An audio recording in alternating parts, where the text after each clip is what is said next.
Baik, kita mulai Penlat KKN 2 kita hari ini. Nah, saya ingin tahu apakah masing-masing, terutama ketua dari masing-masing grup sudah bergabung dengan kita siang hari ini. Dari yang paling jauh dulu, Pamekasan.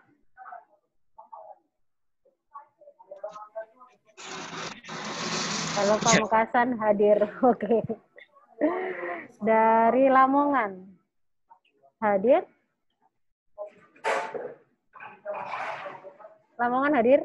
Nah, Lamongan. Hadir, Bu, hadir. Oke. Ya. Lantas terakhir Mojokerto.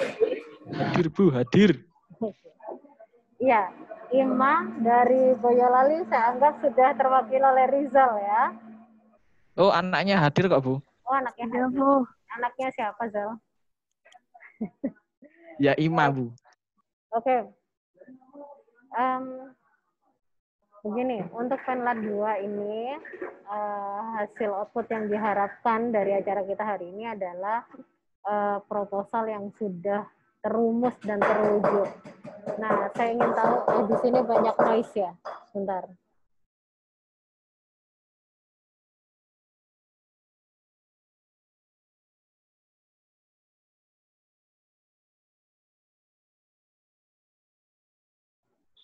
Oke, semoga sekarang tidak terlalu banyak noise-nya. Nah, kemarin ada beberapa teman atau beberapa dari kalian menghubungi saya untuk menyampaikan hasil assessment di lapangan, termasuk juga program-program apa yang bisa dikembangkan dan lain sebagainya. Saya harap saat ini teman-teman sudah fix mau melakukan apa dan di desa mana. Dan juga saya pada prinsipnya gini teman-teman ya, ini yang perlu saya sampaikan. Pandemi ini kan masa sulit dalam artian ketika Anda ingin melakukan aktivitas karena terkait dengan jaminan kesehatan dan lain sebagainya, itu yang pertama. Yang kedua, dalam menyusun program, saya harapkan teman-teman juga bisa mempertimbangkan sumber daya yang ada di teman-teman. Artinya tidak hanya sumber daya manusia, tetapi juga sumber daya materi. Karena terus terang saya juga baru tahu tidak ada dalam hal ini KKN betul-betul swadaya ya. Padahal saya tahu saat ini situasi sedang sulit bagi siapapun. Bagi Anda misalkan yang saat ini sudah bekerja dan harus memenuhi kebutuhan kuliah sendiri, atau bagi Anda yang saat ini orang tua pun saya yakin mau sektor apapun pekerjaan orang tua Anda pasti saat ini terimbas oleh pandemi. Sehingga buatlah program yang realistis, yang nilai pengabdiannya dapat, tetapi juga itu realistis dilakukan secara energi, waktu, dan juga materi. Gitu sih.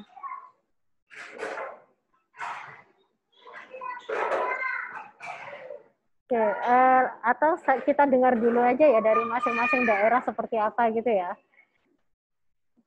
Baik, siapa dulu yang mau menyampaikan dari Lamongan, Mojokerto, atau Pamekasan? Silakan.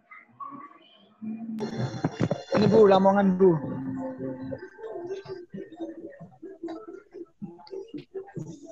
Iya, silakan Mas. Ya, untuk dari wilayah Lamongan sendiri, kita kemarin sudah sepakat ambil tema di proyek desa. Kita ambil programnya itu yang pertama, ya judul programnya itu peningkatan strategi pendidikan di masa pandemi di desa Gemeningrejo. Nah, itu kita ambil di pendidikan lingkungan, pendidikan formal, sama rencana pendidikan literasi. Jadi nanti untuk pendidikan lingkungannya, nanti kita buat program kerja bank sampah. Iya, bank sampah.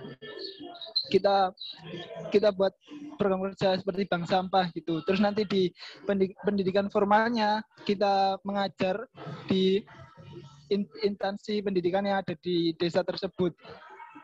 Nah, tapi Bu, untuk kendalanya kita masih belum tahu untuk jangka waktunya, Bu. Jangka waktu pelaksanaannya. Soalnya kemarin kan di PPT itu dijelaskan sekitar 4 bulan. Nah, itu kita itu full 4 bulan atau kita hanya melakukan beberapa minggu saja, Bu. Itu bagaimana, Bu? Soalnya dari teman-teman lainnya, kelompok lainnya juga saya tanya itu juga jawabannya berbeda-beda. Ada yang bilang full 4 bulan, ada yang cuma 7 minggu gitu, Bu. Itu bagaimana?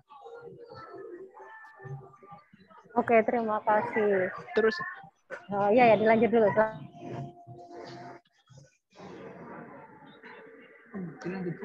Iya, silakan dilanjut dulu, Mas. oh iya, Bu. Terus untuk apa kita itu mulainya itu mulai kapan gitu, Bu? Maksudnya kita mulai terjun ke desanya itu mulai kapan? Apa sudah ditetapkan dari UNESA atau gimana? Soalnya kan kalau waktu mulai di desa kan ya juga butuh banner yang didapat dari UNESA itu, Bu.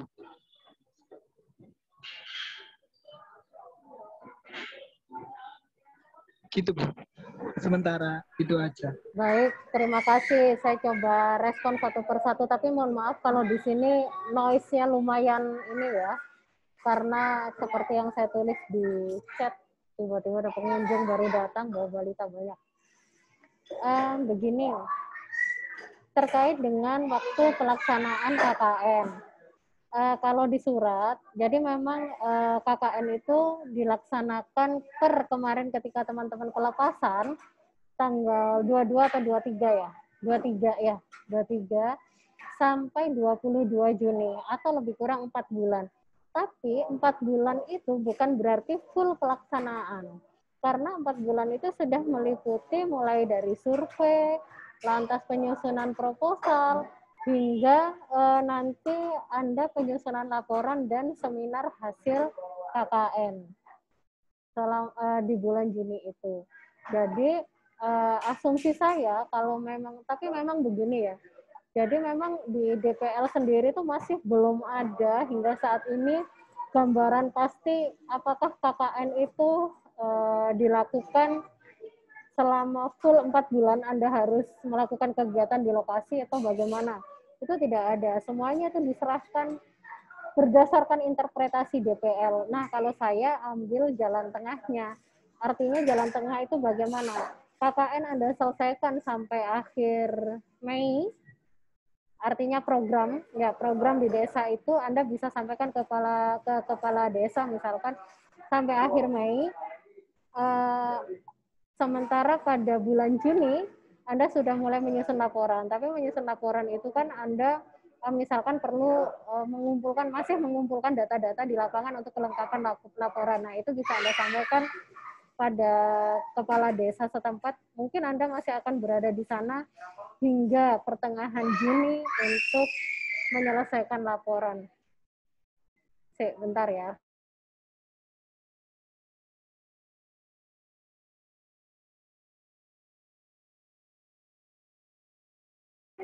Oke. Gitu sih kalau dari saya, Mas, terkait dengan waktu KKN itu ya.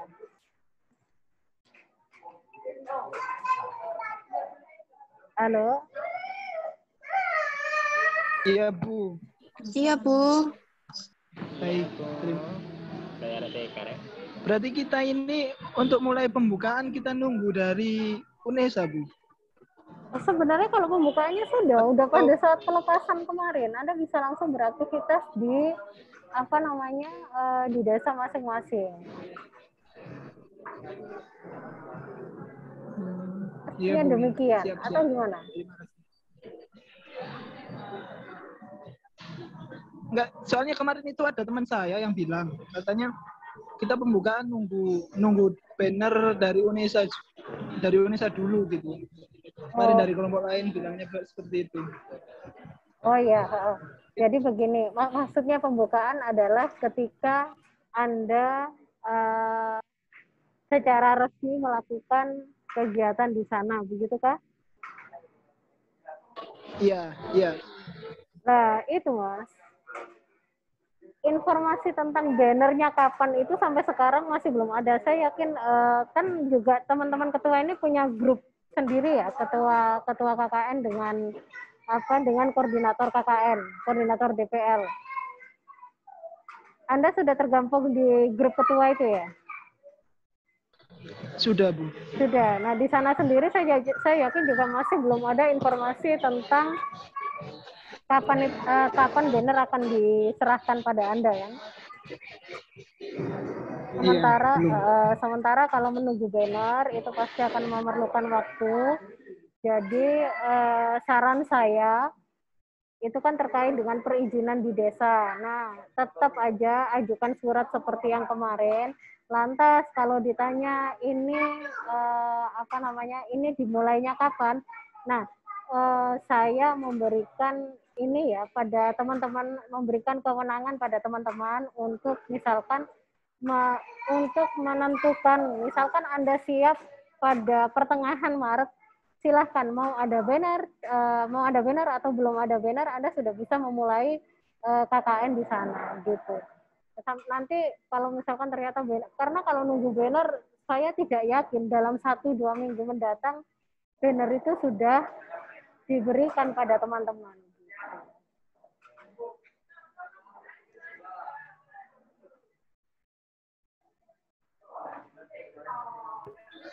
Iya, Bu, siap. Terima kasih. Selain mengajar, adakah program lain yang dari dua kelompok lain, adakah yang mengambil program selain mengajar? Ada, Bu, dari Pamekasan. Pamekasan ambil apa, Mas, akhirnya?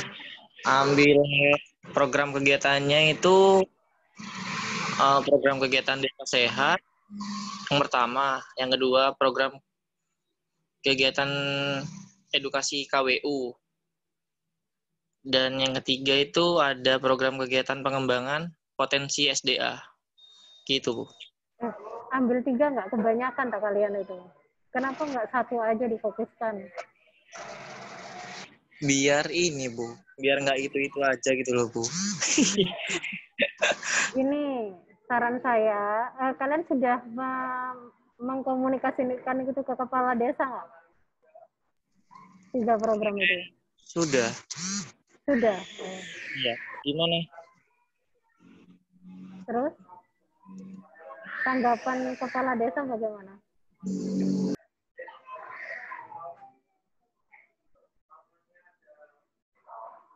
Halo?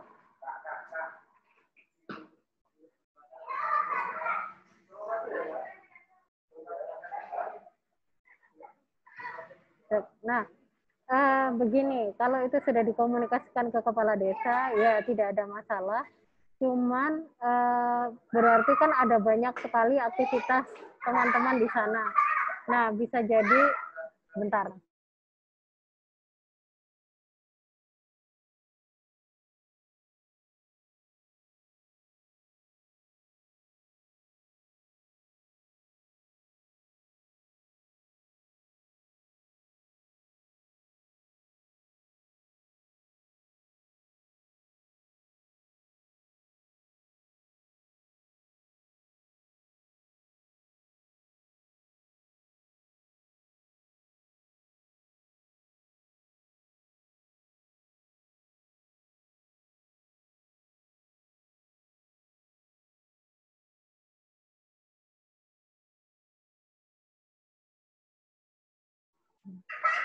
Oke, sorry. Di dalam proposal yang di teman-teman Pamekasan itu sudah muncul berapa program kegiatan?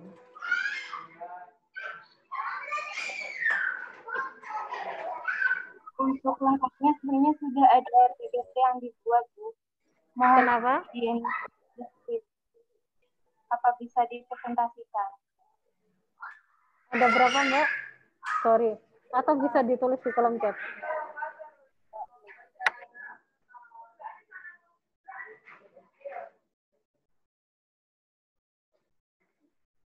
Tapi pada prinsipnya teman-teman merasa bisa ya melakukan beragam kegiatan itu ya.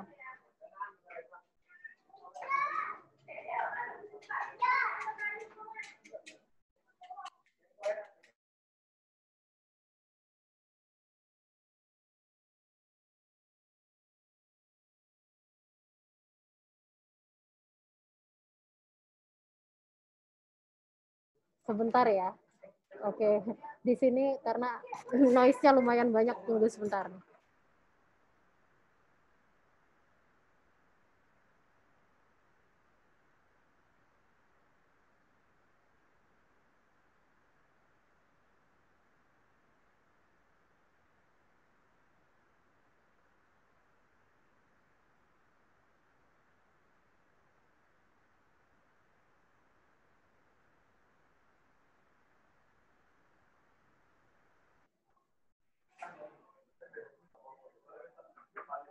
Oke,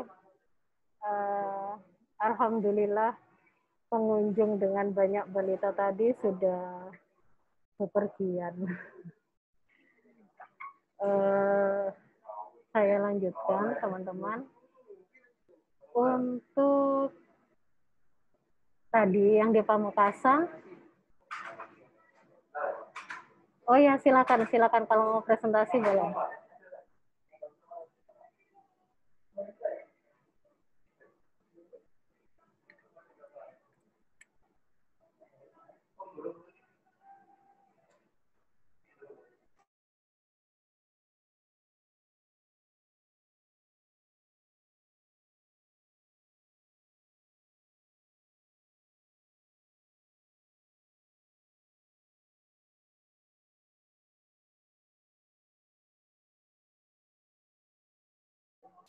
Oke, Afni sudah bisa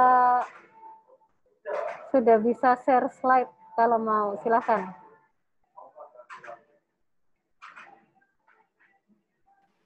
Ibu mohon maaf karena teman saya sinyalnya ada gangguan, jadi saya izin share screen ya Ibu. Boleh, silakan.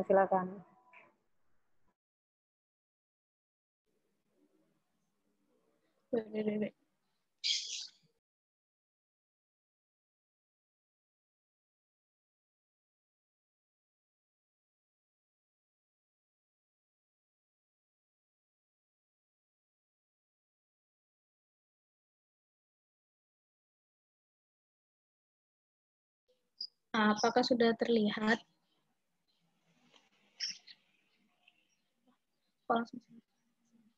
Sudah. Sudah Mbak, silakan Mbak.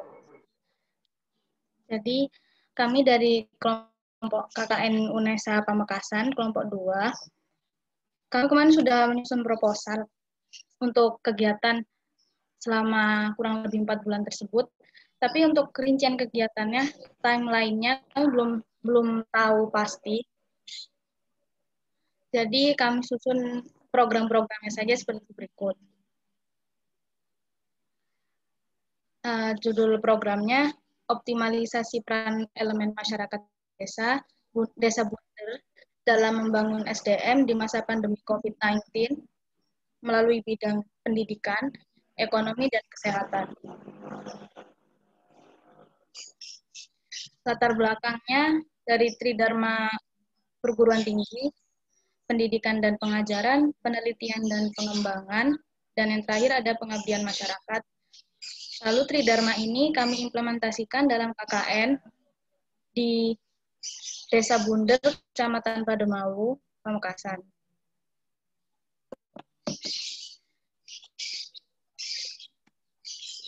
Nah, setelah itu kami punya analisis SWOT dari kegiatan ini. Untuk kekuatannya atau strength-nya, kami memilih desa ini karena desa ini adalah salah satu desa yang aktif di Kabupaten Pamekasan, dan desa ini bisa mengelola desanya secara mandiri melalui BUMDes. Kemudian, desa ini juga memiliki kelemahan kurang wawasan mengenai COVID-19 dan hidup sehat, serta kurang maksimalnya wisata alam, sehingga kami menyusun program-program seperti yang tadi dijabarkan oleh ketua kelompok. Di sini juga memiliki peluang banyak lembaga sekolah dasar, sehingga kami punya rencana program untuk melakukan asistensi mengajar. Di sini juga terdapat tambak garam dan lahan gersang, sehingga bisa dilakukan untuk memaksimalkan wisata alam di rumahannya tadi. Ancaman yang mungkin bisa kami dapatkan kalau kami mengambil desa ini, ya dari penduduk desanya sendiri yang mungkin meskipun dikasih tahu juga bebal begitu, Bu. Rencana kegiatan kami tadi sudah disebutkan oleh ketua kelompok, ada 4. Yang pertama, Desa Sehat, meliputi kerja bakti, sosialisasi COVID, dan sosialisasi gaya hidup sehat. Desa Mengajar, mengajar di lembaga sekolah. Nah, mengajar di lembaga sekolah ini kami pilih karena sebagian besar dari kami, bukan sebagian besar sih Bu, semuanya itu dari prodi pendidikan. Jadi bisa untuk melatih juga, dan mungkin bisa dipakai untuk mata kuliah micro teaching begitu Bu. Lalu yang ketiga ada edukasi KWU, membuat kerajinan, dan yang terakhir ada pengembangan potensi sumber daya alam, konservasi alam, dan pengembangan objek pariwisata di tambak garam. Untuk konservasi alamnya, kami dari yang lahan-lahan gersang itu bisa kami tanam tanaman seperti bunga atau pohon begitu Bu. Dan untuk pengembangan objek wisata pariwisata tambak garamnya tadi bisa ditambahkan seperti foto booth gitu. Tahapan kegiatannya ada 4, persiapan, pelaksanaan, evaluasi, dan penyusunan laporan. Ini insya Allah bisa dikerjakan dalam 4 bulan tadi, karena pelaksanaannya menurut saya, kegiatan-kegiatan tadi itu bukan proyek yang benar-benar besar seperti itu Bu. Jadi kayak untuk satu kegiatan kecil itu bisa dikerjakan dalam waktu 1 minggu, terus minggu depannya lagi kita ganti tema gitu. Persiapannya ada ini, pembentukan kelompok KKN, menentukan lokasi, menyusun kegiatan, dan ini sudah sama koordinasi dengan perangkat desa. Pelaksanaannya melaksanakan kegiatan tadi. Untuk evaluasinya mungkin yang tadi Ibu bilang yang bisa dilakukan di sekitar bulan Juni itu, dan menyusun laporan. Seperti itu Ibu. Terima kasih. Baik, terima kasih banyak Afni. Kalau memang ini sudah menjadi pembicaraan, sudah dibicarakan di internal kelompok dan menjadi keputusan bersama, saya persilahkan. Hanya kalau ternyata teman-teman mengalami kesulitan di saat pelaksanaan, mungkin yang bisa saya sarankan adalah misal dalam program kebersihan tadi, bisa dibuka nggak slide yang kebersihan tadi nih? Yang di slide program, yang di slide program. Nah, program Desa Sehat, kan ada kerja bakti, sosialisasi COVID, dan sosialisasi gaya hidup sehat. Nah, ini rencananya mau dibuat menjadi 3 program terpisah atau bisa dijadikan 1?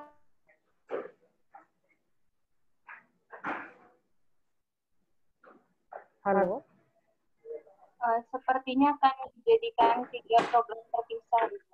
Oh, oke. Kalau memang kalian merencanakan 3 program terpisah,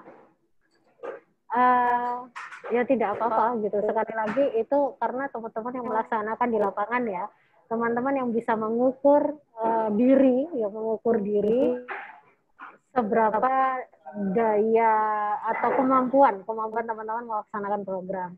Nah, ini juga bisa kalau saya akan menggabung ini menjadi sebuah kegiatan gitu. Jadi pada saat kerja bakti Anda juga melakukan sosialisasi COVID dan juga sosialisasi gaya hidup sehat. Itu bisa menjadi satu program untuk misal itu menjadi program minggu sehat atau apa ya semacam itulah, minggu sehat atau apa dalam 1 hari Anda bisa membuat itu, mengemas itu menjadi sebuah program. itu kalau ternyata teman-teman di lapangan menemukan kesulitan-kesulitan ya, itu saya perkenankan untuk digabung menjadi satu program dengan 3 output sekalian, kerja bakti, sosialisasi COVID, dan sosialisasi gaya hidup sehat.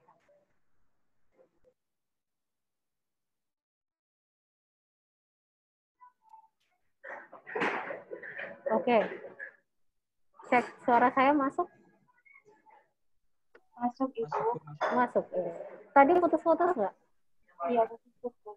Oh, karena tiba-tiba terlempar dari apa namanya, dari Zoom. Saya yakin ini koneksi berarti yang nggak bagus. Saya online dari 2 gadget ya, sebentar saya ambil HP.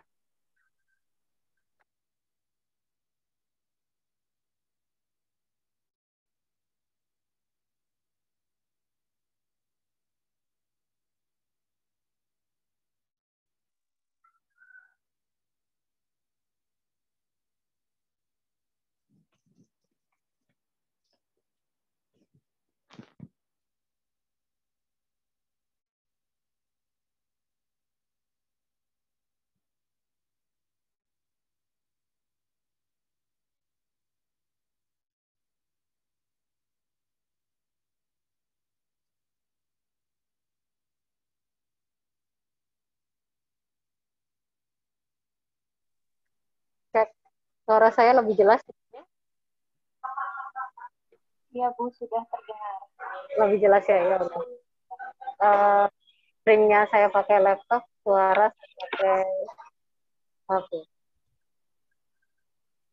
Oke, saya lanjutkan tadi ya. Nah, untuk pengembangan potensi SDA, ini kan teman-teman menulis ada konservasi alam dan pengembangan objek pariwisata tambak garam.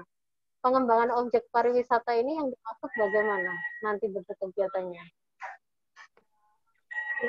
Di sini Bu, di Desa Kuntir ini kan sudah ada BUMDesnya. Nah, salah satu yang dikembangkan oleh BUMDes ini itu wisata tambak garam. Jadi sebenarnya sudah ada kayak kurang lebih seperti kayak sepetak lahan. Terus nantinya wahananya itu seperti itu Bu, tong sampah yang melewati Sungai Payau.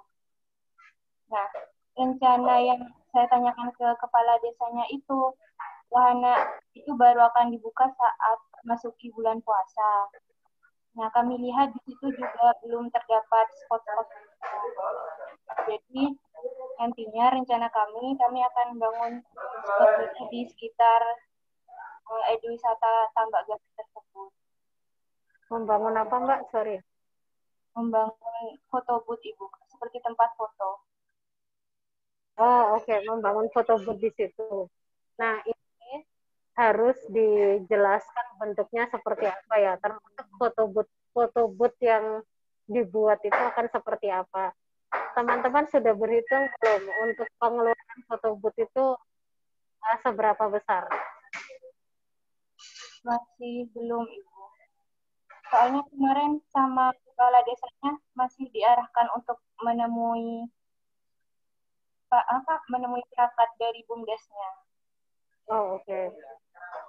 Iya, itu sepertinya juga harus teman-teman sudah mulai detail ya, harus mulai detail membuat rancangan anggaran, termasuk kalau ini karena ini program-program yang harus ketemu dulu dan harus ada kesepahaman antara Anda dengan kelompok sasaran Anda. Karena biasanya masyarakat itu ekspektasinya jauh melebihi apa yang akan dibuat oleh teman-teman. Mereka punya ekspektasi lebih dan juga lantas ketika ada ekspektasi lebih itu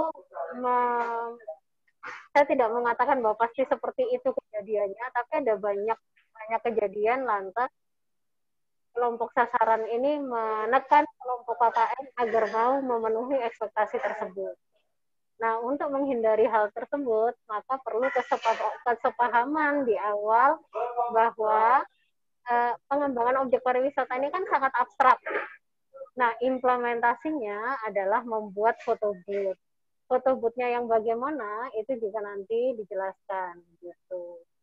Kecuali misalkan nanti teman-teman bersinergi, ternyata pengembangan objek pariwisata ini mendapatkan dukungan dari pemerintah setempat, dari kecamatan atau mungkin bahkan dari pemerintah daerah. Lantas mereka mau ya nggak apa-apa kalian yang mereka mau mensupport dikerjasamakan dengan program kita, ya saya persilahkan. Gitu ya Mbak ya. Jadi dijelaskan detailnya pengembangan objek pariwisata itu seperti apa untuk menghindari kesalahpahaman saat implementasi. Ya, Bu. Terima kasih atas sarannya. Halo, Afni. Iya, Bu. Terima kasih Bu atas sarannya. Sama-sama. Saya ada yang ingin ditanyakan kembali, Bu. Boleh. Silakan. Terkait yang desa sehat tadi, menurut masukan Ibu kan tadi dalam satu hari tiga kegiatan tersebut dapat dilakukan. Nah, sebenarnya dari kami sendiri tuh berpikir untuk mengadakan kegiatan dalam seminggu itu bisa 2-3 hari. Jadi mungkin antara 3 kegiatan ini bisa kami lakukan satu persatu di masing-masing hari. Nah, menurut Ibu, lebih efektif mana saat kami menjalankan satu kegiatan dalam satu hari atau 3 kegiatan dalam satu hari dan itu dilakukan secara berulang?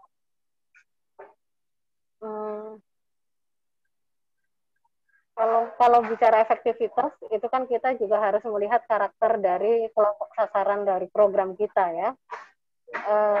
Mereka seperti apa, lantas pola hidupnya bagaimana, bisakah misalkan kalau tujuan kita misalkan supaya mereka paham, mereka tahu, mereka dapat informasi, ya tentu satu dua kali kita Anda datang memberikan sosialisasi, selesai. Tapi kalau misalkan target Anda adalah perubahan perilaku, maka satu program ini dilaksanakan 4 bulan, ya belum tentu perilaku mereka juga berubah. Artinya perilaku semua penduduk desa ya mungkin ada yang berubah, tapi sekian persen dari penduduk desa gitu. Nah, sekarang targetnya teman-teman apa? Kalau targetnya itu tadi supaya penduduk itu, kan tadi disampaikan penduduk sana itu bahkan mereka nggak percaya tentang COVID. Mengubah kepercayaan itu pun juga tidak cukup hanya 1-2 kali. Targetnya diturunkan lagi. Misal kalau itu menjadi 2-3 kali pertemuan, targetnya diturunkan. Supaya mereka tahu cara cuci tangan yang benar itu seperti apa ya. Itu bisa. Ya Bu, terima kasih. Nah, gitu ya. Kalau yang terakhir terkait yang itu Bu, yang desa mengajar. Nah, arahan dari kepala desanya ini, kita tuh diminta untuk membuat surat pengajuan sendiri Bu ke sekolahnya. Jadi berbeda dengan surat pengajuan ke desa. Itu apakah ada surat khusus ya Bu dari UNESA? Nah, kalau kalian memerlukan surat khusus, bisa nanti bisa disampaikan ke saya. Surat itu ditujukan ke siapa? Misalkan ke kepala sekolah SD apa atau apa ya, kepada siapa, lembaganya apa gitu. Nama lembaganya apa. Nanti itu akan saya mintakan ke tim KKN, tim surat menyurat KKN gitu. Baik Ibu, terima kasih. Dan itu saya rasa baik ya, karena teman-teman semuanya juga berasal dari pendidikan. Ada tugas mata kuliah yang bisa diakukan atau di irisannya dekat dengan KKN, ya sudah dijadikan satu aktivitas. Anda bisa menjadikan satu aktivitas Anda itu sebagai 2 outputnya KKN plus output mata kuliah. Iya, gitu ya, Afni ya. Oke. Lantas dari Mojokerto bagaimana? Silakan. Halo Bu, kedengaran Bu? Kedengaran, Gal. Oh, Lanjut. iya. Gimana kalau Mojokerto?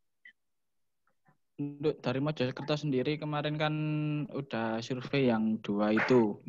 Mungkin terkait keputusan akhir ini masih menunggu besok Bu, teman-teman ini Bu. Besok akhir sama penyusunan proposal dan program secara fix Bu. Besok kumpul offline Bu rencananya. Di mana? Di mana? Di Apa Mojokerto Bu? sana. Iya di Mojokerto. Oh, Iya di Mojokerto. Heeh. Sekalian nanti sama mempertimbangkan program-program yang ditawarkan oleh desa-desa khususnya yang kemarin itu dari Blentreng. Kan itu mau dijadikan apa ya? Itu kan sudah dibina oleh BUMDes gitu Bu. Dan kemudian ingin mengembangkan wisata kopi. Nah ini nanti rencananya kita mau kolaps gitu loh Bu. Kalau misalkan jadi di Blentreng.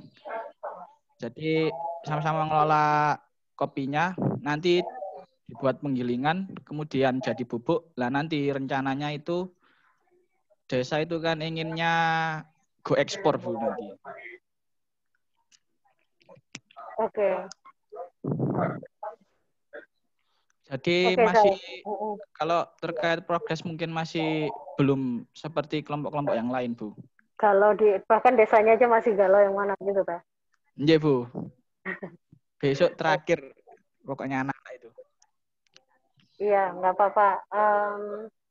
Silahkan nanti kalau misalkan termasuk misalkan kalau kalian masih harus menemui kepala desa dulu untuk mengkomunikasikan beberapa hal. Nah, itu juga bisa menjadi satu kekuatan bergen teman-teman ya. Misalkan kalau ada kepala desa banyak maunya atau misalkan kepala desa yang agak alot gitu, nah itu bisa disampaikan bahwa ya sebenarnya kami ini juga coba menjajaki di desa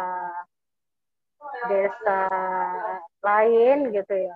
Tapi memang ada pertimbangan, itu bisa menjadi satu bargain power teman-teman gitu. Karena biasanya ketika jadi desa sebenarnya kita ini kan saling membutuhkan ya, desa membutuhkan teman-teman KKN, teman-teman KKN juga membutuhkan desa tersebut supaya program-program berjalan. Tapi terkadang ya itu tadi di awal ada ekspektasi lebih. Ada ekspektasi lebih yang saya khawatir ekspektasi itu akan memberatkan bagi teman-teman sehingga di sini diperlukan keahlian Anda untuk bernegosiasi dan juga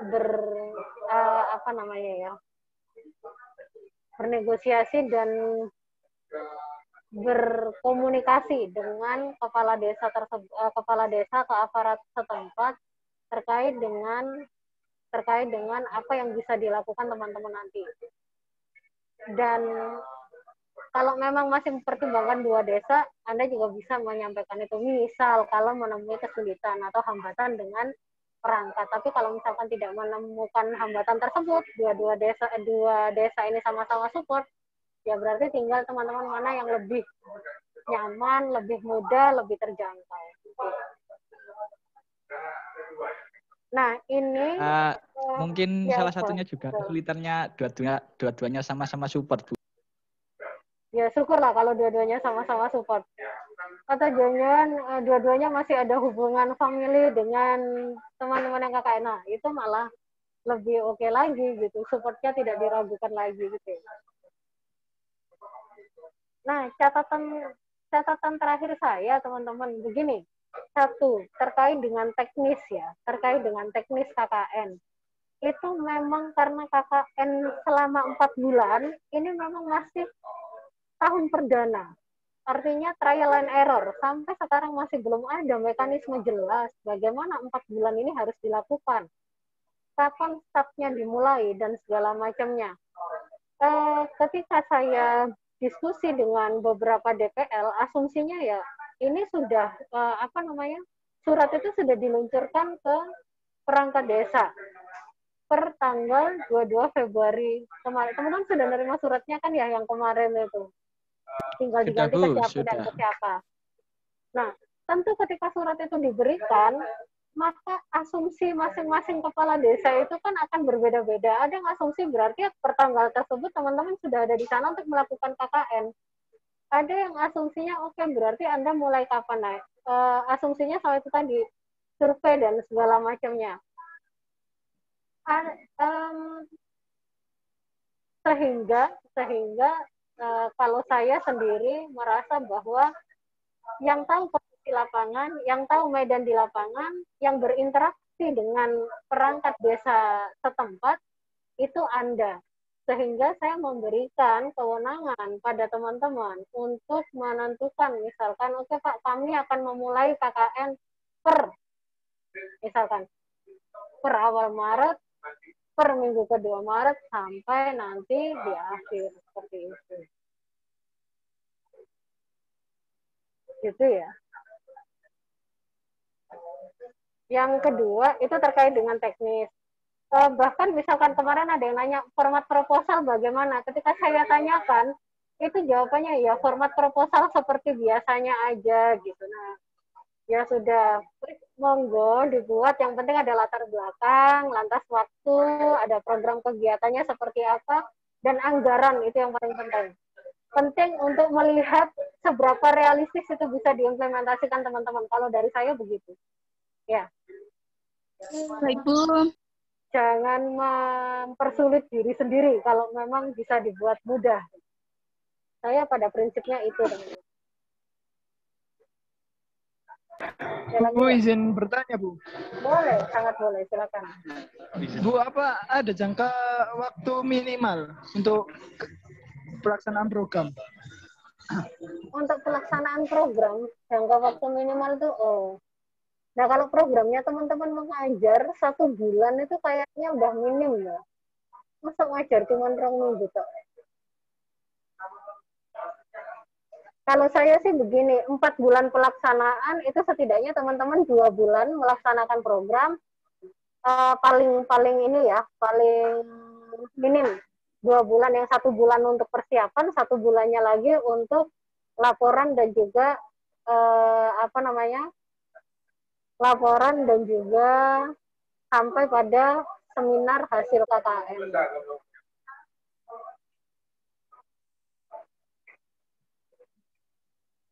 Halo. Iya, Bu. Terima kasih, Bu. Siap. Sama-sama. Tapi logbooknya jangan lupa diisi ya. Kalau logbook kan sepertinya tetap 4 bulan harus diisi. Kalau memang diminta harian, saya sendiri kan tidak tahu tampilan logbook di teman-teman mahasiswa itu seperti apa. Kalau memang logbook itu harus diisi harian, nggak apa-apa. Misalkan Anda penyusunan proposal itu logbooknya 1 minggu, ya berarti perharian itu ditulis ya, menyusun proposal. Atau boleh kalau biar ada bedanya, penyusunan kerangka proposal, lantas penyusunan latar belakang dan penggunaan data-data untuk proposal lah. Intinya 7 hari itu proposal nggak ada masalah.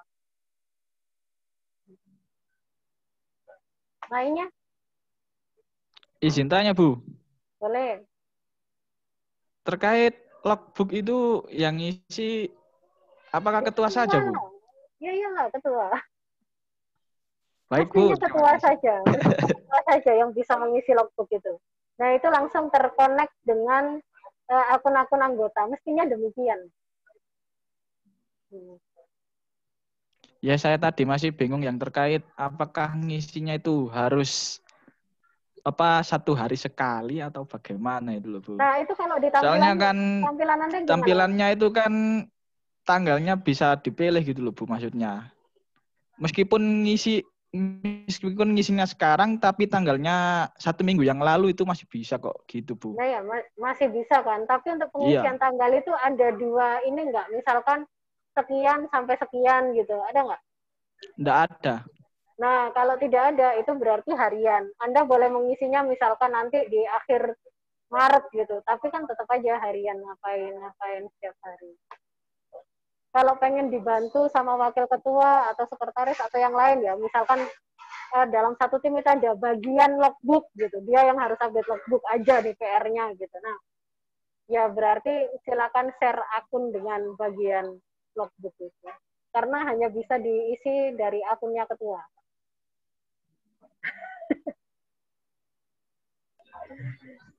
Lainnya, ada lagi enggak?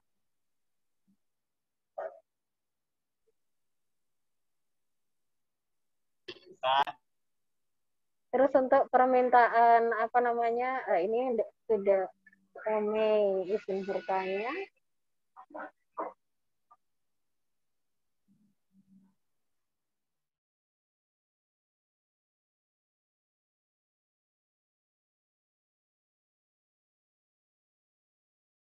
Yang wajib itu adalah Anda melaksanakan program.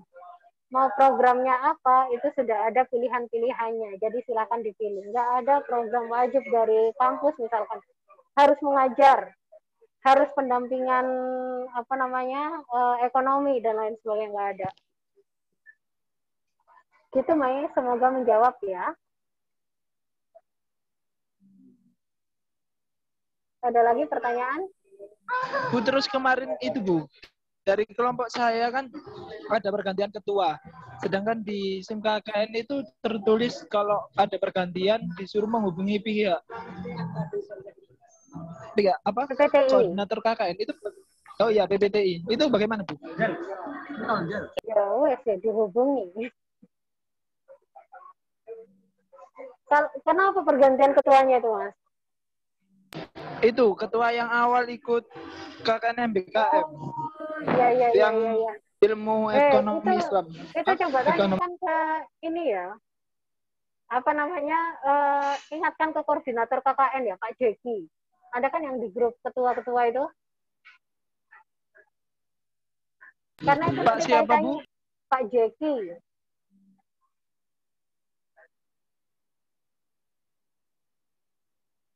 Oh, Karena iya, itu Bu, nanti siap, kaitannya dengan ini sistem di PPTI.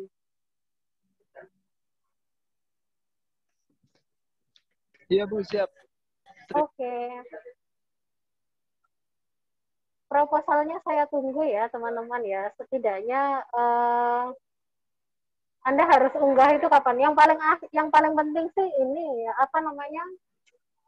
Secara administratif teman-teman itu memenuhi atau mematuhi prosedur-prosedur, terutama yang terkait dengan sistem.